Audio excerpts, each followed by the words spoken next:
नमस्कार दोस्तों, मैं आपका दोस्त चंदन सिद्धू। समस्याएं जीवन के अंदर हैं और उन समस्याओं के समाधान के लिए हमारे समाज के नेता या बुद्धिजीवी वर्क करते हैं। लेकिन कई बार क्या होता है, समस्या को जानबूझकर बरकरार रखा जाता है ताकि उसका जो समाधान है होने की बजाय उस समस्या को जीवंत रखकर वाही जो है वो लूटी जा सके। मैं आपका दोस्त चंदन सिद्धू आज आपके सामने एक ऐसी समस्या को लेकर आ रहा हूँ जो हम लोग रोज़ देखते हैं, महसूस करते हैं, लेकिन बोलते नहीं। तो दोस्तों, अगर आपको मेरी ये वीडियो अच्छी लगे तो प्रार्थना है लाइक व शेयर ज़रूर करिएगा, चैनल को सब्सक्राइब करिएगा। अभी सोशल मीडिया पर एक वीडियो जो थी वो मैं देख रहा था और उस वीडियो को मैं आपको दिखाना भी चाहूँगा। मेरे को दोस्तों एडिटिंग करनी नहीं आती है, ये मेरी कमी है, तो मैं आपको वो वीडियो दिखाना चाहूँगा। थोड़ा सा आप उसको देख लीजिएगा।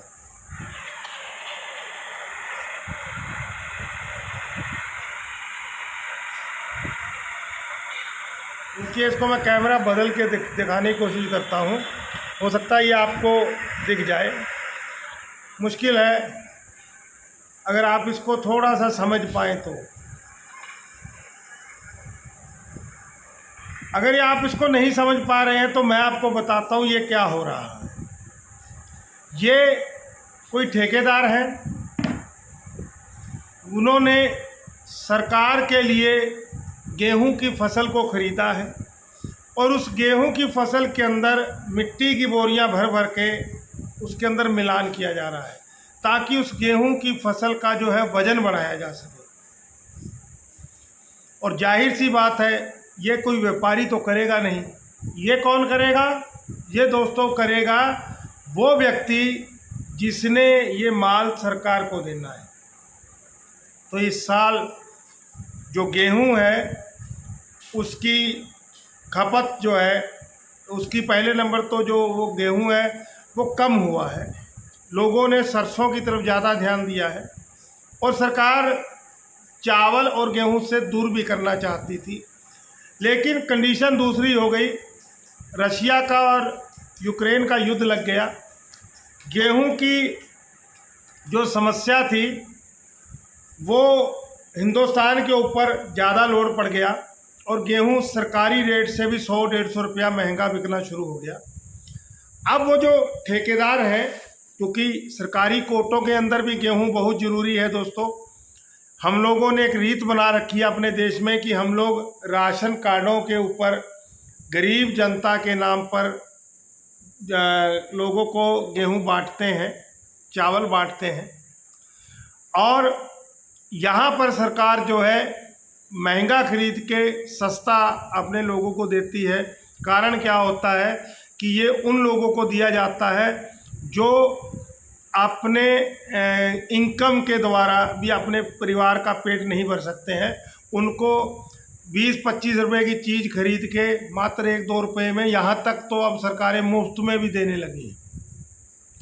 तो वहाँ पर जो ऐसे ठेकेदार लोग हैं वो क्या कर रहे हैं, वो उसमें मिट्टी मिला रहे हैं। भाई, जब मुफ्त में जाएगा तो कौन ध्यान देगा? अगर कोई ध्यान देगा भी तो उसका मुंह जो है पैसे उसके मुंह में ठूस दिए जाएंगे तो उसका मुंह जो है, जब पैसे मुंह में आ जाएंगे तो बंद हो जाएगा। तो ये सरकार को चूना लगाने की जो नीति है, ये भैया वो चीज़ कर रहे हैं। अब मैं मेरे देश के को इस ऐसे व्यक्तियों का मेरे देश में होना, मैं इस देश के लिए दुर्भाग्य की बात को मानता हूँ। और इस सब खेल के अंदर सबकी जेबें भरती हैं सिवाय काश्तकार को छोड़कर। काश्तकार जो तकरीबन 5-6 महीने सब्र करता है और सब्र करने के बाद में वो फसल मंडी के अंदर लेके जाता है। और क्योंकि मंडी में उस समय ज़रूरत से ज़्यादा उपज घुस जाती है तो उसको उसका मनचाहा रेट नहीं मिलता।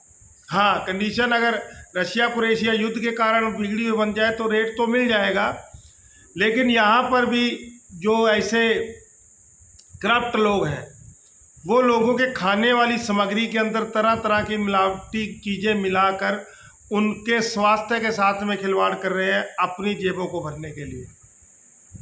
तो ये वीडियो दोस्तों इस चीज़ को दर्शा रही है। अब जो हम लोग गरीब लोगों को राशन बांटते हैं, हम लोग उनके इनकम के सोर्स को बढ़ाने का प्रयत्न नहीं करते हैं, और मजदूर को जो ये मुफ्त में हम लोग राशन बांटते हैं वहाँ पर फिर कोटेदार खाते हैं, उनके साथ मिले हुए अधिकारी खाते हैं।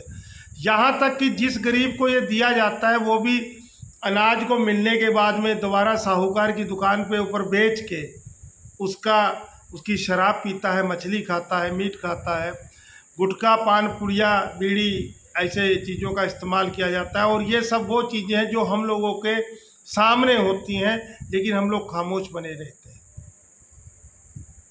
तो दोस्तों हम लोग खामोश, हालांकि यहाँ पर कुछ चेंजिंग हुए हैं वक्त के साथ में, जैसे जैसे समाज जागरूक हो रहा है, कुछ अधिकारी भी जागरूक हो रहे हैं, कुछ राजनेता भी जागरूक हो रहे हैं। उन्होंने अंकुश लगाने का प्रयत्न किया है। जैसे अगर किसी के पास में मोटरसाइकिल है या पक्का मकान है, ऐसी कुछ कंडीशंस रख दी गई हैं, उनको मुफ्त में राशन जो है नहीं मिलेगा, और उनसे सरकार जो है वो रिकवरी भी करेगी। अगर ऐसे किसी व्यक्ति ने राशन को पा लिया है तो सरकार रिकवरी करेगी। ऐसी नीतियां सरकार लागू करने जा रही है। अब ये कितना लागू होंगी ये तो आने वाला वक्त बताएगा, क्योंकि अगर किसी अधिकारी के मुंह में पैसा ठूस दिया गया है तो जाहिर सी बात है जब कोई व्यक्ति फंसता हुआ नजर आएगा तो वहाँ पर जाति विशेष का भी तो ध्यान रखा जाएगा। वहाँ पर आपके रिलेशन जो राजनेताओं के साथ में है या अधिकारियों के साथ में है या कोटेदार के साथ में, उस चीज़ का भी तो ध्यान रखा जाएगा। लेकिन शुरुआत हो चुकी है, और अब जो है जैसे जैसे हमारा समाज जागृत होता जाएगा, ऐसे भ्रष्ट ठेकेदारों के ऊपर भी लगाम खींचने का काम किया जाएगा। जो व्यक्ति लोगों के खाने की चीज़ों में मिट्टी या और कुछ चीज़ें मिला रहे हैं ताकि अपनी जेबें भर सकें। तो ये मेरे देश की समस्या है, ओरिजिनल समस्या है, और इस समस्या को आप शेयर करिए ताकि हर व्यक्ति जागरूक हो। हम लोग सोचते हैं मुझे क्या, साहब मुझे है, क्योंकि अगर हम किसी को मुफ्त राशन देते हैं तो उस राशन को खरीदने के लिए काश्तकार की जेब में जो पैसा जाता है वो मेरे टैक्स का है, आपके टैक्स का है, और सही व्यक्ति तक वो ना पहुंचने की बजाय वो पैसा गलत व्यक्तियों के पास जा रहा है, और इसीलिए चोर और अमीर होता जा रहा है और जो व्यक्ति ज़रूरतमंद है वो और गरीब होते जा रहे हैं। इसलिए जिम्मेदारी हमारी भी है। बाद के अंदर जब देश के ऊपर ज़्यादा बोझ बनता है तो हम लोगों को ज़्यादा पेट्रोल के, डीजल के या अन्य वस्तुओं के दाम देने पड़ते हैं, और उसके बावजूद भी देश की अर्थव्यवस्था गिरती जा रही है, क्योंकि नेता को वोट चाहिए, वो इसलिए मुफ्त में राशन दे रहा है। इस शासन प्रशासन को चलाने के लिए अधिकारी चाहिए, और अधिकारी को अपनी सीट पे बैठे रहने के लिए उसी नेता को पैसा देना है। क्यों? क्योंकि जब चुनाव आएगा तो रैली करने के लिए खर्चा चाहिए।